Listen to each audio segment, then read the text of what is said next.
All right, John, sitting here going through your videos. Turn the sound off here because as soon as I go to start talking, somebody start messaging me. Watching your training, you're competing, you're 2 weeks out. I do have a couple of clients going to the same contest, but you guys are all in different weight classes. Weight, age, male, female. Everyone is worried about the medley. So you're concerned about the medley. Everyone is worried about the medley. So when everyone is worried about it, that means everyone's equal. So it is a competition, person against person. It's going to suck for every person. So we know that you're strong. You're going to have, if it was a national level contest, you're going to have some freak that comes out there and blows everybody out of the water. But that's not, who you're competing against. Or you have that one guy that's great at yoke. But usually the guy that's great at yoke is going to end up having some issues on kegs, sandbags, carrying, things like that. I honestly think you're doing fine.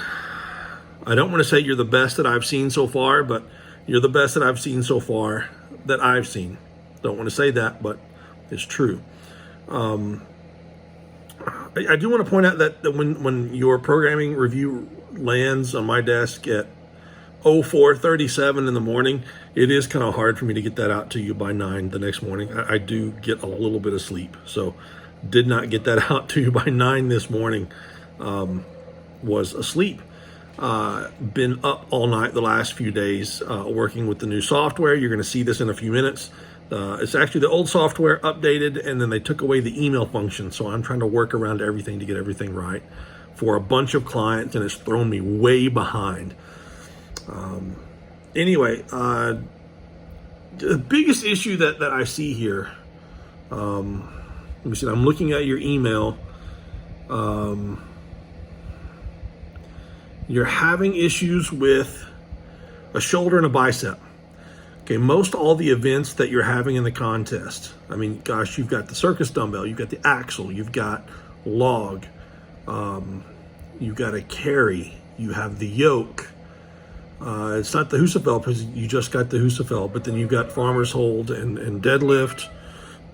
Most of those events are not friendly on the shoulder. The shoulder is in with the bicep is in with the shoulder. So all that together equals bicep tendonitis and shoulder pain. So, first thing, you need to get a Donnie Thompson Spud ink bow tie. I've got the black one. I think they had a black one. They had a red one. Anytime there's black or red, I'm getting black. I'm just getting black. I'm way too dirty of a person to get anything with color, unless I'm getting like 2 or 3. Hint Spud ink. But I don't even know which one that is, to be honest. But you need to wear it for 30 minutes, probably twice a day at least. And if you have the money to get 2, I would get 1 for just casual wearing around the house. I mean, it's hot here. It is really, really hot here. So I know it's completely different in the U.S. climate-wise. And I see you training in pants. When was the last time anyone saw me wearing a shirt? Doesn't happen. Way too hot for shirts here. Pants, holy cow, when did I wear pants? I don't remember. I really don't remember. But I personally would get one to wear during training. It does make a difference on my warm-ups. It does make a difference on my bicep and shoulder pain on the log. It might restrict just a hair, especially, if you're not used to wearing it while training, but all warm-ups, squats, deadlifts, log press, axle, I mean, everything. It's digging in and pushing into that pec and the shoulder, and it's retracting and pulling everything back. Gives you just enough relief to take the pressure off the shoulder, take the pressure off the pec, take the pressure off the bicep. And if it can give you any kind of relief, I mean, it's really, really huge. It's really, really huge. So I would do that, and I would contact Spud. Let them know you're one of my clients, friend, whatever, and you need it as absolute quickly as possible. and I would wear it as much as humanly possible. You've got to ice that bicep, you got to ice that shoulder, and just setting up an ice pack on it's not going to work. You need a giant ice ball is what you need. An actual ice cube will work. I've had balls of ice, but an ice cube will work. And just, if you have,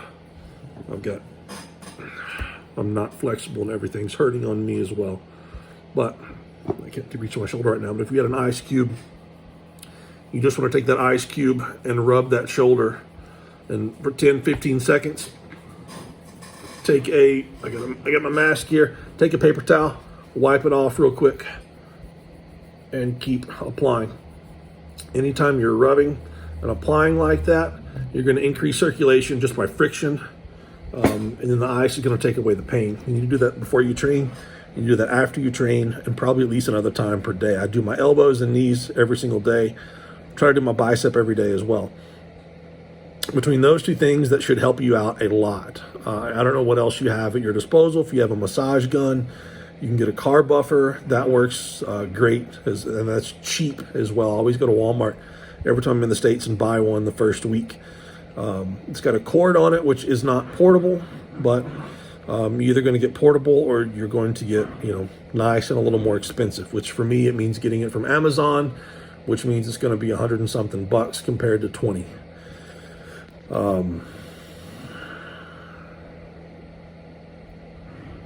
I think we got to pull back heavily on all training. I mean, you are competing in 7, 8, 9, 10, 11 days. How much stronger are you going to get in 11 days? Really, how much stronger are you going to? You might get a technical breakthrough in 11 days, but the technical progress you've made in the last 6 to 8 weeks has been huge on all of those events. So I don't think you're going to turn that corner to that degree again. So I don't think you're going to get much stronger. I don't think you're going to get technically much better.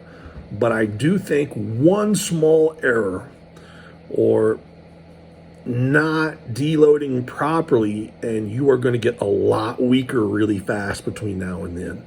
So choosing between the two, you choose towards the one that's not going to be weaker. And then it would be ideal to fall somewhere in between on the proper side. So I'm going to go through your programming, and I'm going to cut down everything that can possibly be cut down, and take as much stress off that shoulder as possible. We need to get your body to come in healthy and agile and mobile, and that's going to be the key to you moving the yoke fast. You being undertrained is going to be the key to you having a grip and a deadlift. So if we don't solve the issue greatly really quick with training intensity, training load, then your deadlift is not going to be where it can be, and your grip is not going to be where it can be either. And the more that you continue to have issues with that, the more that you're going to have issues with your explosiveness on the log, which for you, we cannot take that away. The log and the axle are going to be key for you. They're going to be huge for you. So we've got to be primed and ready to go on that. And the dumbbell, I read your message. You're still having issues with the dumbbell, getting it in the right position. If it was a really, really heavy dumbbell, I would be greatly worried. But it's not. It's a light dumbbell, and I think that as long as you don't get way ahead of yourself, you're going to get your shoulder and you're going to snap it up there really, really quick. I do think it's because you're way too spread out. Being a weightlifter, I mean, I was looking at photos of me competing in weightlifting at nationals, where I qualified for worlds. I mean, I had the bar all the way across my chest, with a really, really wide grip, and I got my elbows pushed forward and my chest stuck up, to flatten out and meet the bar. But with that circus dumbbell, it's got to be really, really crunched in and tucked in, and you've got to have everything tight. You can't be spread out, because when you spread out, when you go to press, it goes away from you. So you can compensate for that by leaning a little bit. And you definitely, if you're going to press with that right arm, you definitely need to peg that left leg straight and that left leg is going to be pretty much vertical to balance that right arm with. So you're going to be driving off the left leg. The right leg is going to support and kind of push a little bit as well, but that left leg is going to be what is your peg leg into the ground. That's roughly it. So I'm going to work on your I'm going to get your programming to you in a few minutes. It'll take a little while for this 12-minute video to upload. But I don't want you to just see the program and be like, this is not what I wanted. I want you to understand why we're doing it, what we're doing, and why we're pulling back so hard with 10 days to go. And it's because it's only 10 days to go. It's completely different than a weightlifting competition. So give me just a few minutes to get all that plugged in, get this video to you, and let's talk as much as we can this week to make sure we stay on the same page. See you in a few.